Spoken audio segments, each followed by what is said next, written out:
1800 hours, Pakistan Standard Time. Assalamu alaikum.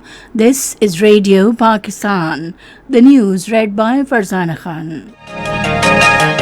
First, the headlines. Prime Minister and his Chinese counterpart in a telephonic conversation have stressed the need to continue with the momentum of high-level exchanges to further diversify and deepen their bilateral strategic cooperation. An emergency meeting of the UN General Assembly on the situation in Palestine and Israeli aggression against unarmed Palestinians is being held in New York this evening.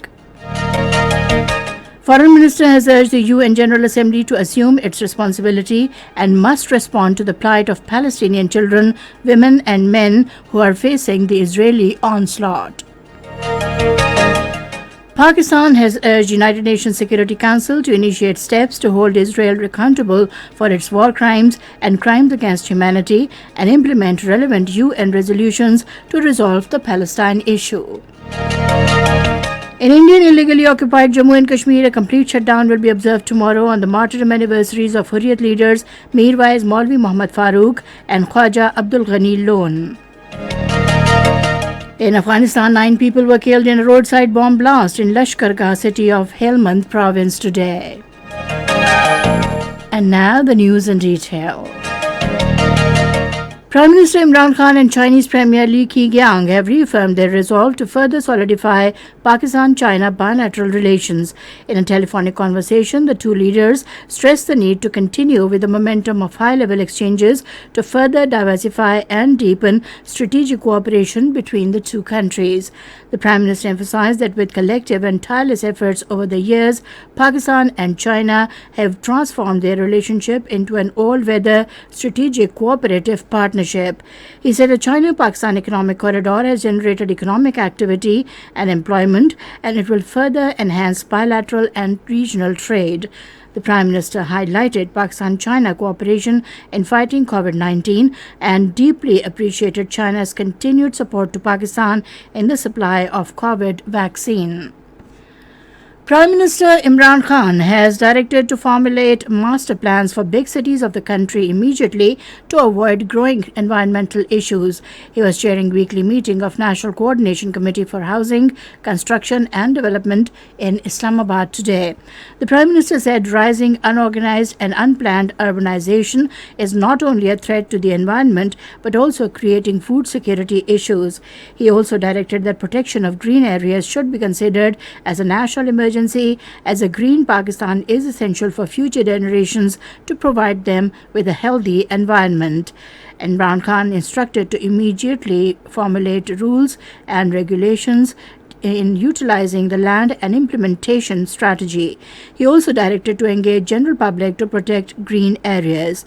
The Prime Minister tasked the Finance Minister for providing easy and low-interest loans to the weaker segments of the society, enabling them to build their own houses. The emergency meeting of the UN General Assembly on the situation in Palestinian and Israeli aggression against unarmed Palestinians will be held in New York this evening. Foreign Minister Shah Mahmood Qureshi, who is there to represent Pakistan at the meeting, will likely to speak at 8 p.m. Pakistan Standard Time. The Foreign Minister will forcefully highlight the atrocities being committed by the Israeli occupation forces in occupied Palestinian territory and brutal airstrikes being carried on Gaza and the West Bank. He will also demand an immediate end to Israeli aggression against Palestinians to avoid the worst human tragedy in the Middle East. Foreign Minister Shah Mahmood Qureshi has called on the UN General Assembly to assume its responsibility and act to restore peace and security in the occupied Palestinian territory, including East Jerusalem. Speaking at a working dinner in honor of the foreign ministers of the OIC in New York, he said it is regrettable that the Security Council has been prevented from acting to halt Israel's blatant aggression despite mounting deaths and destruction. Shah Mahmood Qureshi said this has further eroded the credibility of the UN Security Council, calling it a blot on the reputation of those who champion human rights and the rule of law. He said it has intensified the anguish and anger across the Muslim world. The foreign minister said in view of the paralysis of the Security Council, the UN General Assembly must respond to the plight of the Palestinian children, women and men who are facing the Israeli onslaught. Pakistan has urged the United Nations Security Council to initiate steps to hold Israel accountable for its war crimes and crimes against humanity and implement relevant UN resolutions to resolve the Palestine issue. Responding to various questions during his weekly news briefing in Islamabad this afternoon, the Foreign Office spokesperson Zahid Hafiz Chaudhry said Pakistan continues to condemn Israel's deliberate and systematic assault against the people of Palestine, its violation of sanctity of the holy places, particularly the Al-Aqsa Mosque. He also condemned Israel's continued policy of expansion of illegal settlements in the occupied Palestinian territory, enforced evictions of Palestinians, and demolishing of their houses, as well as targeting of journalists and international media outlets. The spokesperson said Pakistan deplores Israel's indiscriminate and disproportionate force, including aerial bombing, as well as destruction of civilian infrastructure. This is Radio Pakistan giving you the news. The nation will observe Palestinian Solidarity Day tomorrow to announce Israeli systematic and barbaric attacks against innocent Palestinians. Rallies and demonstrations will be held out across the country, keeping in view COVID-19 SOPs to convey the message that the entire Pakistan nation stands by their oppressed Palestinian brothers and sisters. The world community through these rallies will be reminded of its obligations to bring an end to Israeli persecution of the Palestinians and play its part for the establishment of an independent Palestine state with Al-Quds Al-Sharif as its capital. Israeli airstrikes in the besieged Palestinian enclave of Gaza martyred at least 230 Palestinians, including 65 children, 39 women, and injured more than 1,700 others in 11 days of violence. Palestinian human rights group Al-Haq is calling for an international investigation into Israeli attacks in Gaza, including on journalists and media organizations. Meanwhile, the UN Security Council's efforts for a truce between Israel and Gaza's Hamas rulers remained stalled yesterday, while with the US continuing to veto action on the issue.